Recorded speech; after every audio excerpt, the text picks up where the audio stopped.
오늘 저녁에는 우리가 고린도전서 9장 15절부터 27절 말씀을 본문으로 전도자의 마음가짐이라는 제목으로 함께 말씀을 은혜 나누는 시간 되길 소원합니다.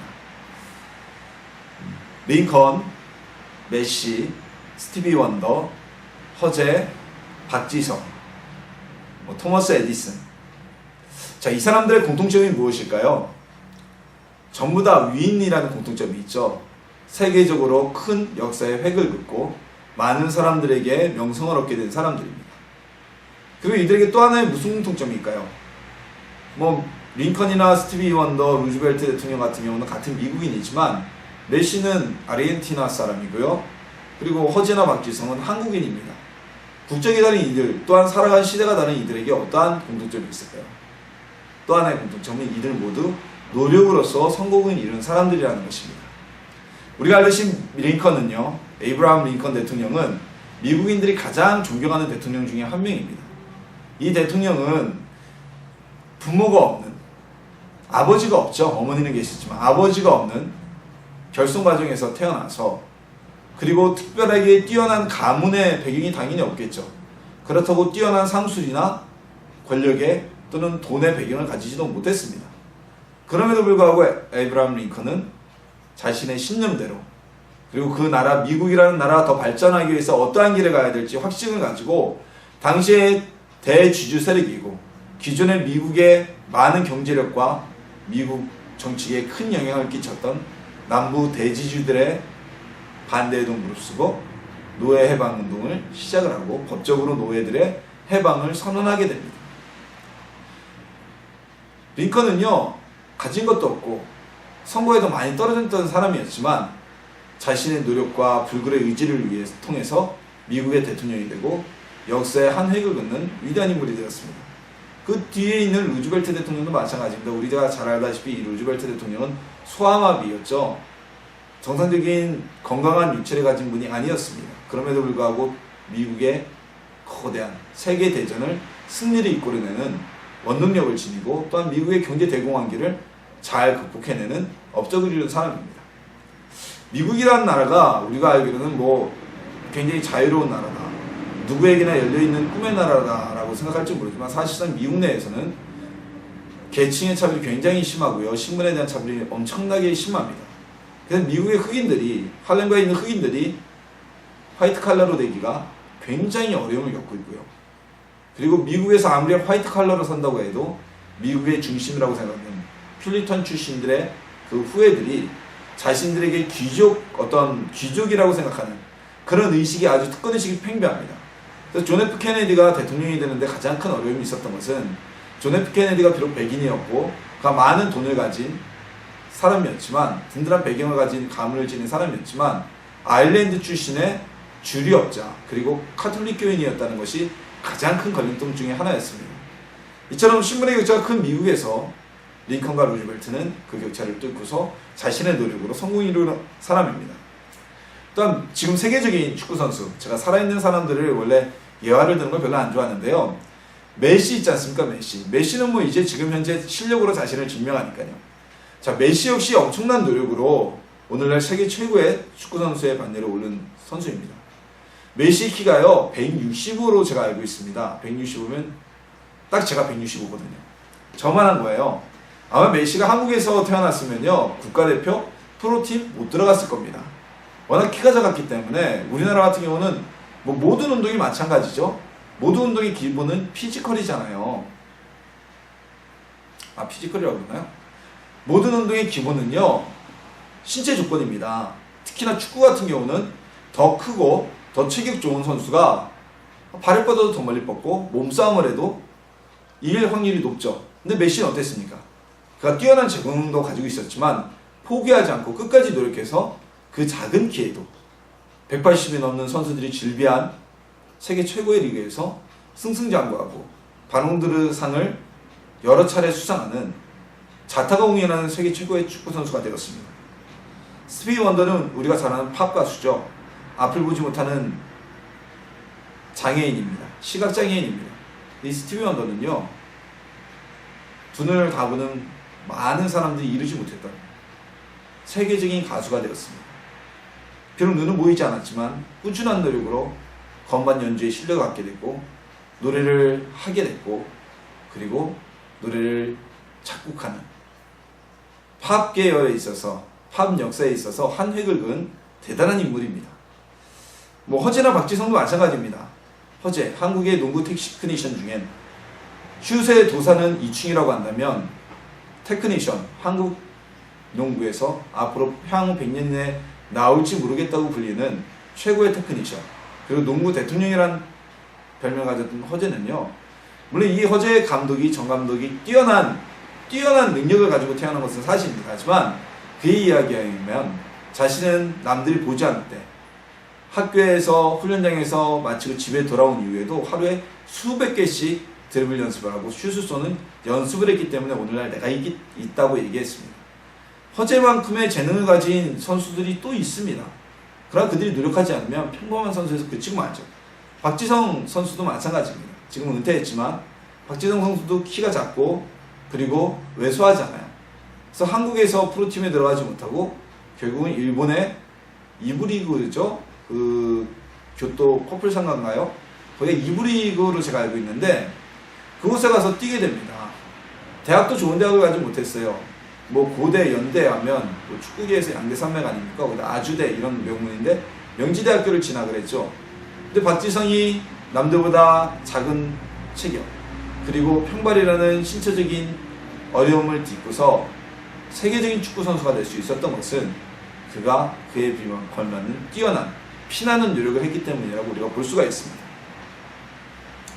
세상 사람들도 또한 운동선수들도 뭐 운동뿐만이 아니라 정치가들도 사업가들도 무언가를 얻기 위해서는 정말 피나는 노력을 하고 그 목표를 위해서 뛰어난 노력을 한 사람들이 자신의 목표를 쟁취하게 됩니다.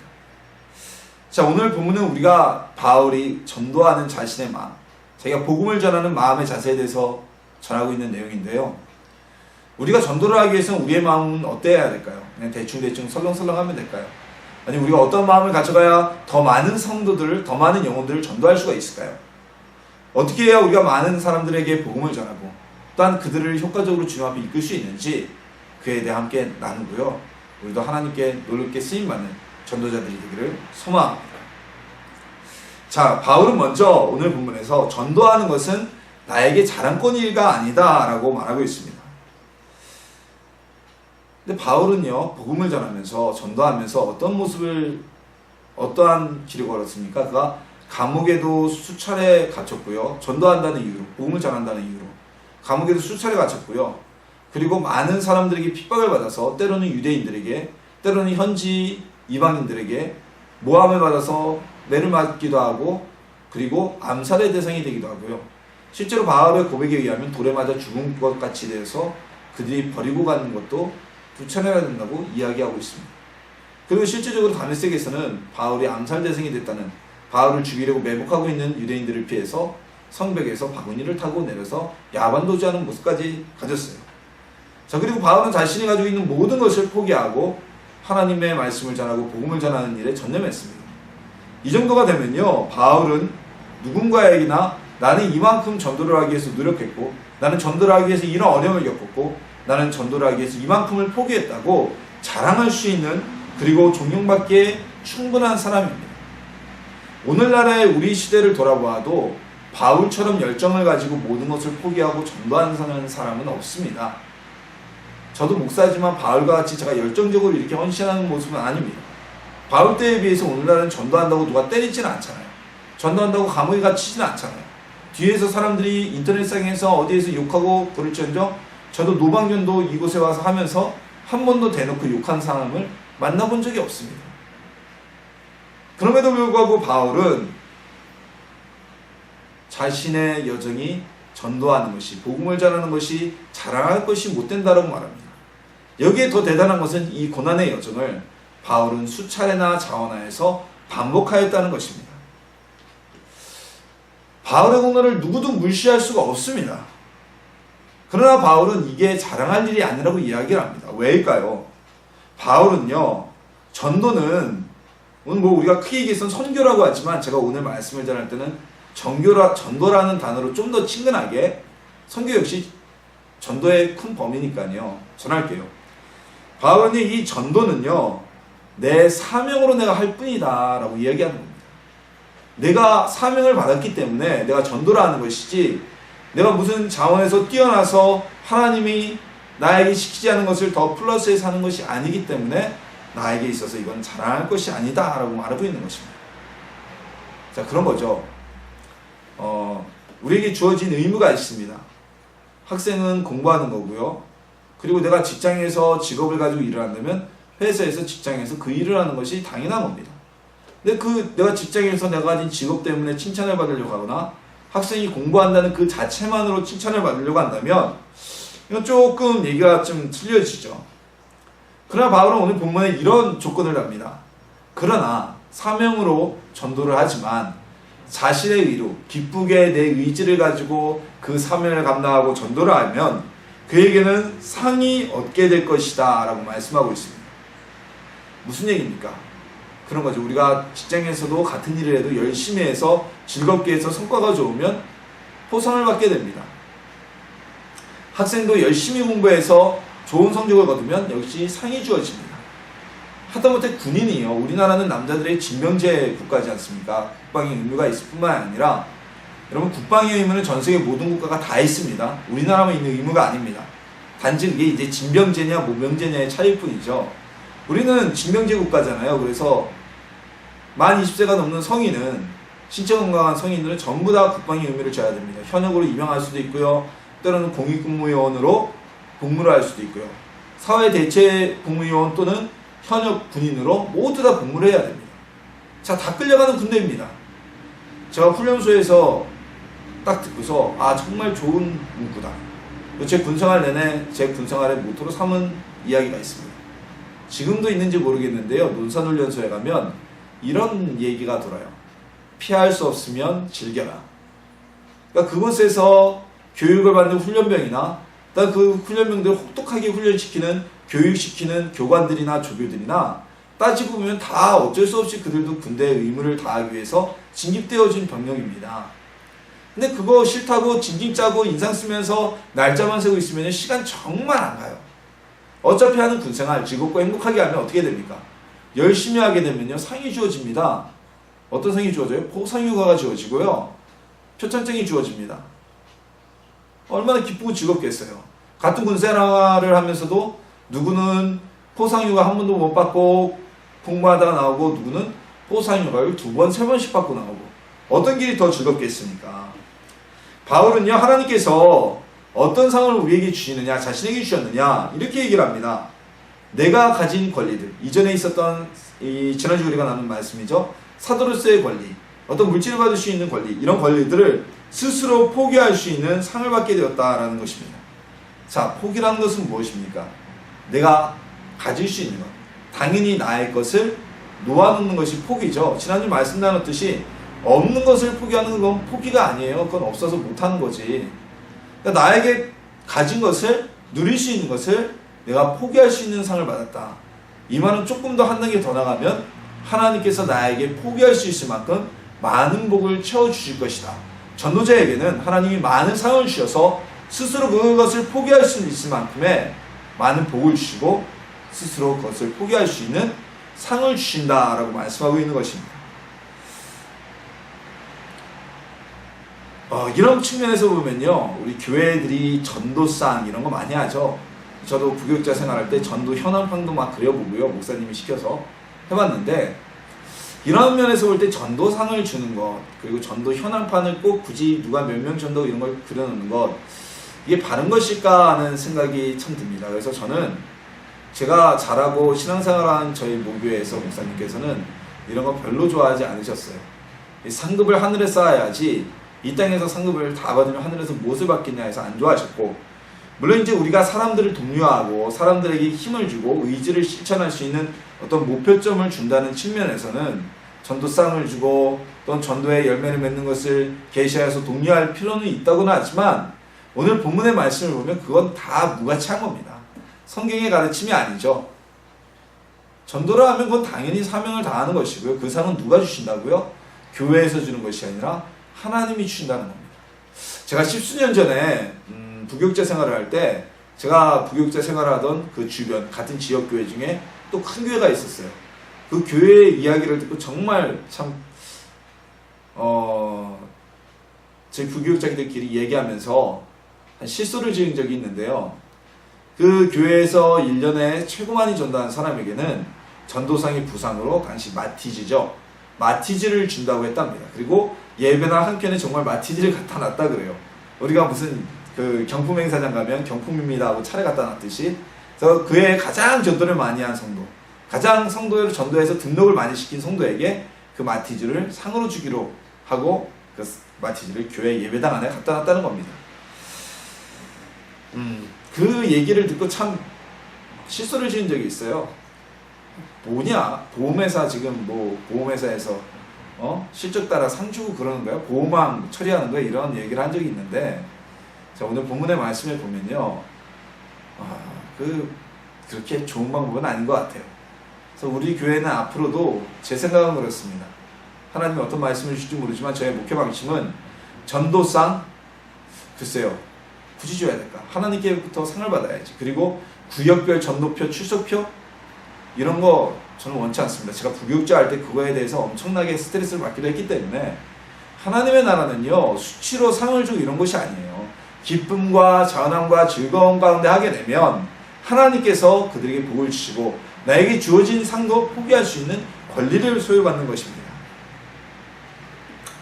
제가 아까 포성유가 말씀을 드렸지만, 제가 군생활을 할 때 저는 참 좋은 곳에 하나님이 군대를 보내주셔서 참 좋은 선임들 만나고 그리고 편안한 곳에서 군생활을 참 잘했습니다.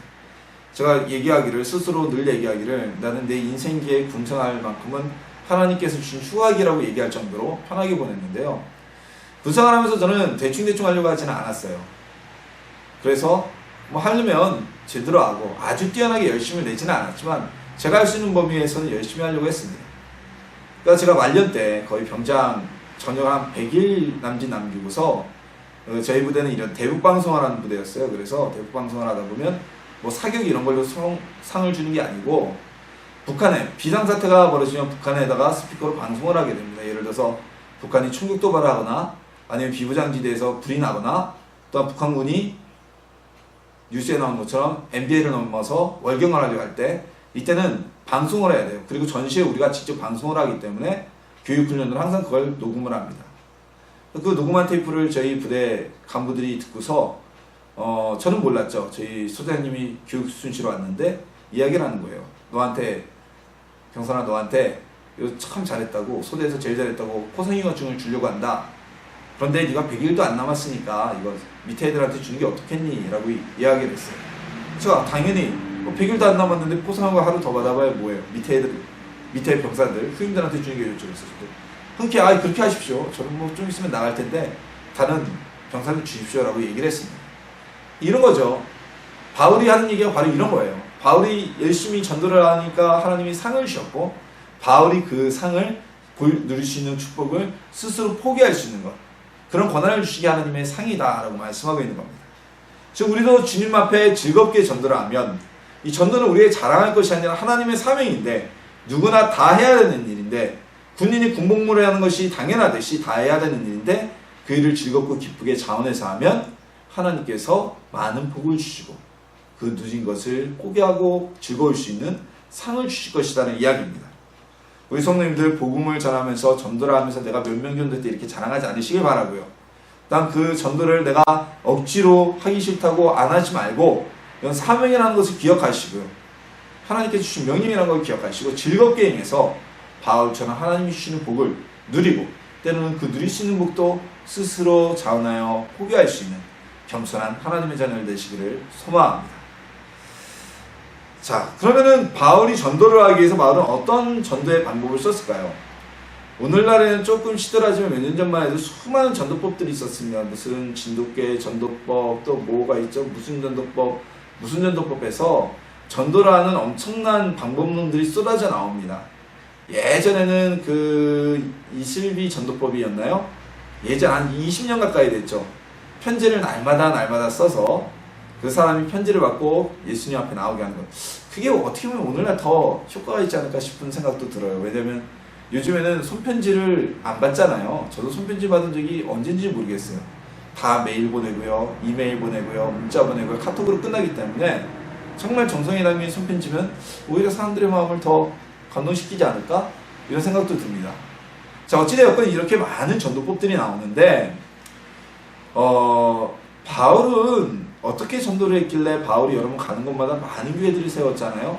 고린도에도 바울이 교회를 개척했고요, 에베소에도 개척했고요, 빌립보에도 개척했고요, 많은 교회들을 개척했는데 어떻게 그가 전도를 했을까? 오늘 본문에서 바울은 자신의 전도법을 이렇게 얘기를 합니다. 한마디로 나는 모든 사람들의 종이 되었다라고 표현합니다.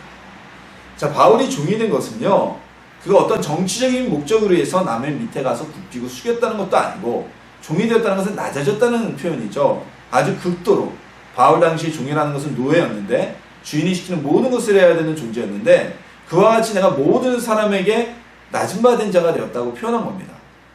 그럼 바울은 누구의 권력을 얻기 위해서 누구 정치적인 목적으로 한 것도 아니고, 그렇다고 바울이 누군가에게 많은 빚을 져서 최주의 종이 되어가지고 굽신거리는 것도 아닙니다. 경제적인 이익을 얻기 위함도 아니었습니다. 바울이 모든 사람의 종이 된 것은 오로지 전도하기 위해서, 그들의 영혼을 구원하고 복음을 전하기 위해서입니다. 유대인들은 정통 유대인이 있었습니다. 그들은 나면서부터 율법 아래 살았고 율법을 지키며 살아가는 자였습니다. 우리가 알듯이 바울 역시, 또한 나머지 11사도들 역시, 12사도 역시 사도행전의 2장 직전에 보면 한 명의 사도를 또 뽑죠. 이 12사도들 역시 유대인으로서 율법을 지키며 살아온 자들입니다. 그래서 바울이 유대인들에게 전도할 때는요, 자신이 가졌던 그 유대인의 모습, 바울은 바리새파 출신이잖아요. 그래서 바울은 누구보다도 율법에 대해 정통했고 율법을 잘 지키던 사람이었습니다. 그래서 그 유대인들에게 복음을 전할 때는 율법 아래에서 그들이 지키는 율법의 모습으로, 강요하진 모습을 가지고 정통 유대인의 모습으로 복음을 전하였고 전도하였고, 반면 율법을 전혀 알지 못하고 율법과 다른 삶을 살았던 이방인들에게 전도를 할 때는 율법을 강요하지 않고, 그리고 이방인들의 그 자유로운 모습 속에서 그들에게 율법의 자유자의 모습으로 복음을 전하고 전도를 했다고 오늘 말씀하고 있습니다. 그러나 중요한 것은 바울이 이방인들을 위해 그들의 자유로움 속에서 음식도 제한하지 않고 할례를 받지 않아도 되고 이렇게 복음을 전하였지만, 바울 자체는 변한 것이 아니고 바울은 여전히 하나님의 말씀 중심으로 살아가지만 전도를 위해서 그들의 모습으로 행위만 자유롭게 행한 것이라고, 자유를 준 것이라고 말씀에 전하고 있습니다. 즉 이것은 바울은 전도 대상자들의 어떤 상황과 그들의 처한 환경에 따라서 전도의 방법을 달리했다는 겁니다. 그래서 어떻게 보면 진돗개 전략법이니 새벽 이슬비 전도법이니 고구마 전도법이니 이런 게 조금 다 틀린 게 뭐냐면, 그 일률적으로 전도의 대상은요, 똑같이 우리가 획일화시킬 수가 없어요. 사람이 처해 있는 상황이 다 다르고, 사람이 처해 있는 문화권이 다르고, 경제적인 환경이 다르고, 여러 가지 상황이 다 다르기 때문에 어떤 하나의 전도법을 가지고 방법론을 우리가 삼을 수가 없습니다. 이것은 우리가 전도를 할 때 오늘 본문에 나온 것처럼 그 사람, 전도 대상자의 상황에 따라서 우리가 그에게 맞는 모습으로, 그의 상황에 따른 여러 가지 모습으로 다가가서 전도를 해야 된다는 가장 기본적인, 가장 핵심적인 전도의 모범을 보이고 있는 것입니다. 자, 예를 들어볼까요? 빈민촌에 가서 복음을 전한다고 하면서 최고급 승용차를 끌고 가서 명품 옷을 입고 가가지고 예수님 믿으세요 하고 전도한다면 그 어려운 가운데 있는 사람들이 복음을 받아들일까요? 안 받아들이죠. 오히려 반감만 커질 겁니다.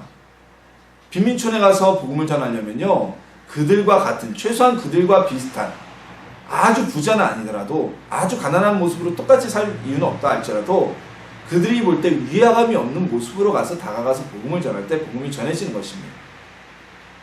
우리나라의 선교사들이 선교에 큰 역사를 일으키고 큰 족적을 남겼지만 한 가지 안타까운 점이 있다면, 우리나라에 와서 복음을 전했던 초창기 선교사들은요, 한국인의 삶 속에 그대로 묻어나는 민중의 삶으로 들어오지 못했어요. 그들의 삶은 마치 우리나라의 양반들처럼 많은 하인을 두고 종들을 두고 가마를 타고 말을 타고 다니면서 복음을 전했다는 것입니다. 아마 그들이 우리와 같이 낮은 모습으로 복음을 전했다면 좀 더 우리나라의 복음이 더 빨리, 많이 우리나라 복음은 빨리 전해진 편이에요. 다른 나라에 비하면 아주 폭발적으로 복음이 부흥한 편인데도 좀 더 수월하지 않았을까 하는 생각이 들기도 해요. 그리고 반대의 측면을 우리가 생각해 볼까요? 뭐 지식층, 엘리트층 이런 이들에게 복음을 전한다고 하면서 뭐 허름한 옷을 입고 가거나 아니면은 그들의 언어 수준에 맞추지 않은 저급한 언어들, 비속어를 쓰거나 인터넷 용어를 써가면서 얘기를 한다면 그들이 복음을 받아들일까요? 아마 대화의 장소에 끼워주지도 않을 거예요. 가난한 자들에게 있어서는 우리가 가난한 자들의 모습으로, 그리고 부한 자들에게 있어서는 부한 자들의 모습으로, 노동자들에게 있어서는 노동자의 모습으로, 그리고 학생들에게 있어서는 학생들이 필요한 모습으로 다가가서 전도를 할 때 복음이 그들에게 심겨질 수 있다는 겁니다. 전도가 된다는 겁니다. 중국의 유명한 선교사들 중에 허드슨 테일러라는 분이 있습니다. 여러분 아마 한 번씩 이름을 들어보셨을지도 모르겠습니다. 이 허드슨 테일러 선교사는요, 중국에 복음을 전하면서 평생을 중국에 있는 인들이 입는 의복, 그 뭐라 그러는지 모르겠어요. 그 전통 의복 있잖아요. 이게 모자 쓰고 원피스처럼 된 그 의복을 입고서 모자를 쓰고서 복음을 전했습니다. 비록 눈 색깔은 다르고 피부 색깔은 다르지만 중국인과 같은 모습으로 복음을 전하기를 원했기 때문입니다. 우리나라의 선교사님들에 대해서 제가 앞으로도 얘기했지만 우리나라 선교사님들 중에서도 마포 삼열 목사님, 또한 원두 목사님, 이분들이 아펜젤러 목사님과 언더우드 목사님이거든요. 이렇게 한국 이름으로 이름을 바꿔서 한국인들이 친근하게 이름을 부를 수 있도록 다가가는 모습들, 이러한 모습들이 바로 오늘 본문에서 바울이 이야기한 전도자가 전도 대상자들을 위해서 복음을 전하는 자신의 모습을 그들에게 맞춰주는 그러한 모습인 것입니다. 좋은 예죠. 우리는 전도를 하기 위해서, 전도의 효과를 발휘하기 위해서라면 우리가 전도하고자 하는 그 전도 대상들의 상황과 그들의 수준에 우리의 모습을 맞춰야만 합니다. 이런 거 있죠. 저도 그래요. 복음을 전할 때 뭐 처음부터 예수 믿으라고 하면서 예수 교회 한 번도 안 나온 사람한테 예수님 믿으면 술, 담배 끊어야 돼. 예수님 믿으면 주일 저녁, 수요 저녁까지 다 나와야 돼. 이렇게 복음을 전하면 그 사람이 예수를 믿겠습니까? 안 믿겠죠.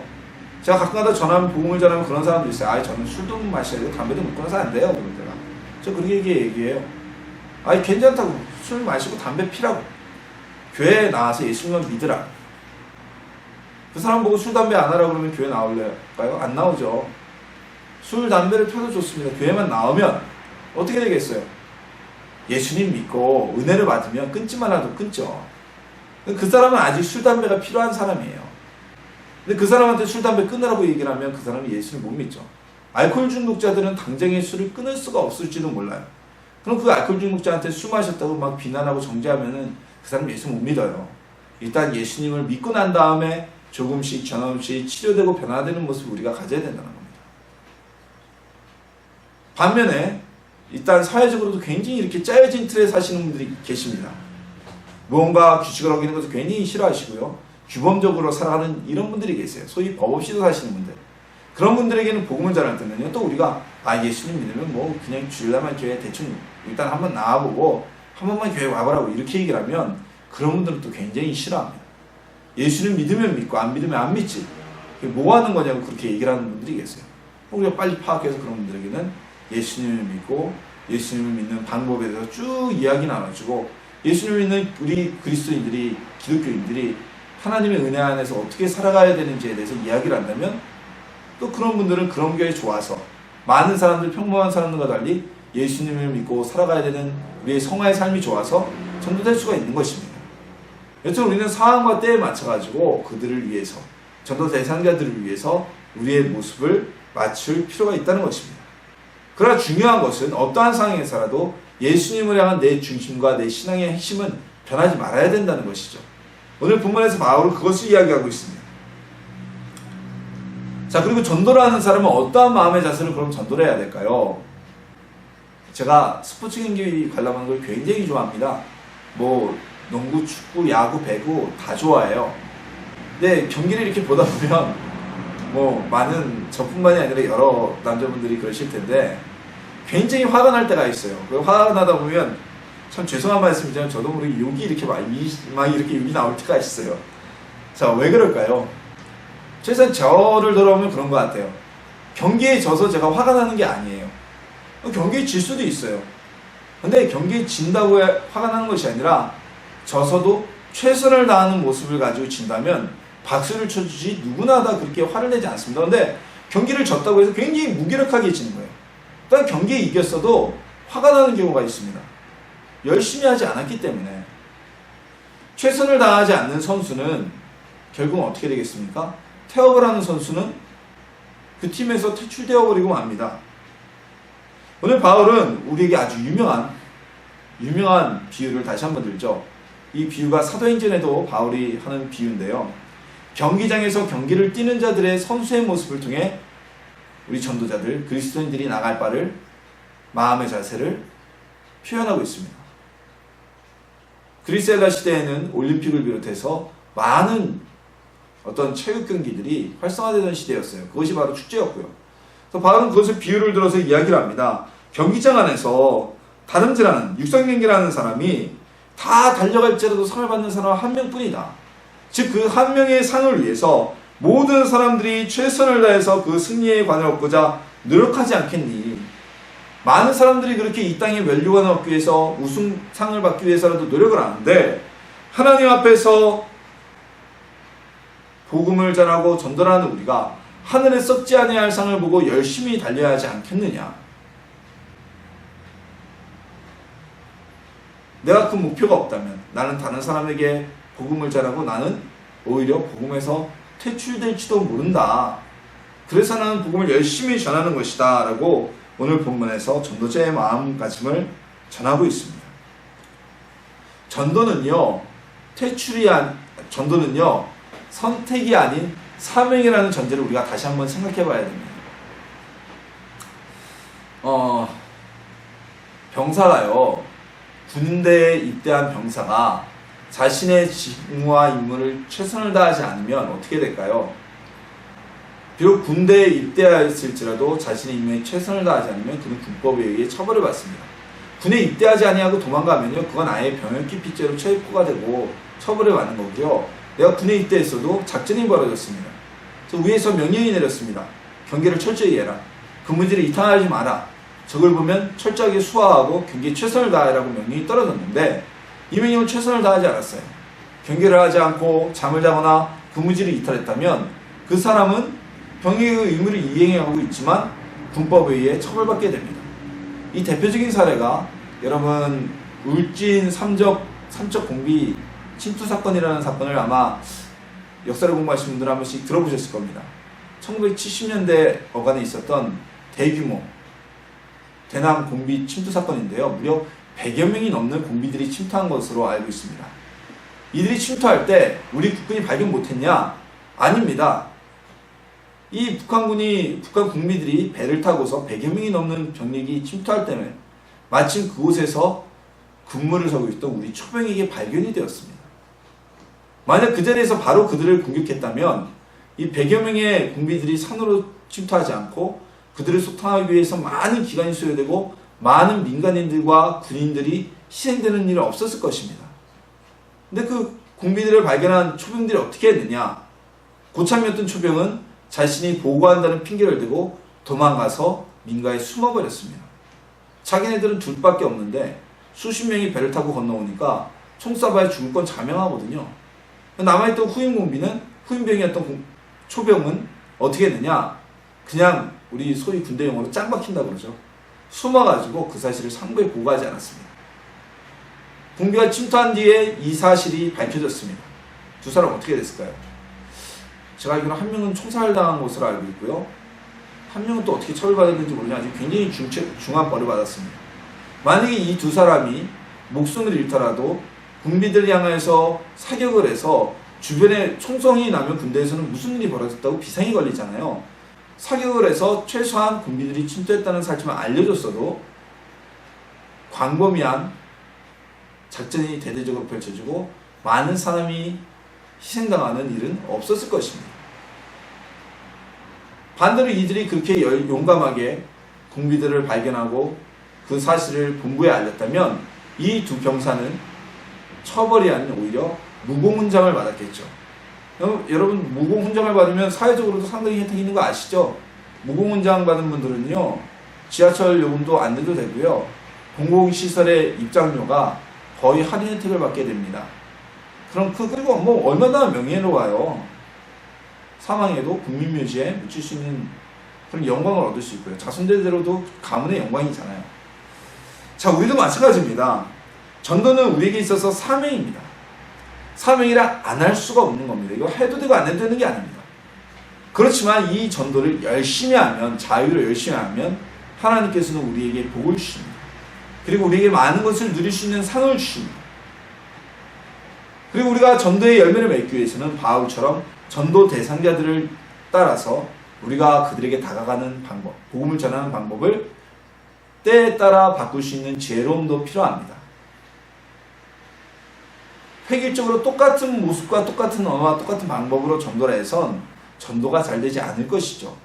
바울은 모든 사람들을 위해서 자신이 종이 된 것처럼 그들의 상황과 필요에 맞게 자기 자신을 변화시키면서 전도를 했다는 거 전하고 있습니다.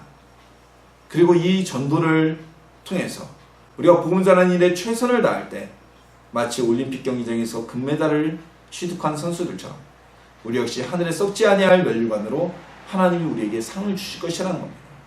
대충대충 쉬엄쉬엄 하는 선수들은 결국 메달도 얻지 못하고 팀에서 퇴출되고 말겠죠. 우리 하나님 안에 있는 저나 여러분들, 우리는 전도가 우리의 사명입니다. 선택이 아닙니다. 그러나 이 전도를 열심히 하면 하나님이 복을 주십니다. 하나님이 축복해 주십니다. 우리 하나님 안에서 많은 이들을 향해 복음을 전하는 전도자들이 되시기를 소망합니다. 그리고 오늘 바울이 우리에게 알려준 것 같이 전도의 방법들, 그리고 우리의 마음에 열심을 내는 전도를 통해서 많은 것을 받아 누리는, 이 땅에서 뿐만이 아니라 하늘에서 많은 것을 받아 누리는 귀한 하나님의 축복된 자녀가 되기를 예수님의 이름으로 축원합니다.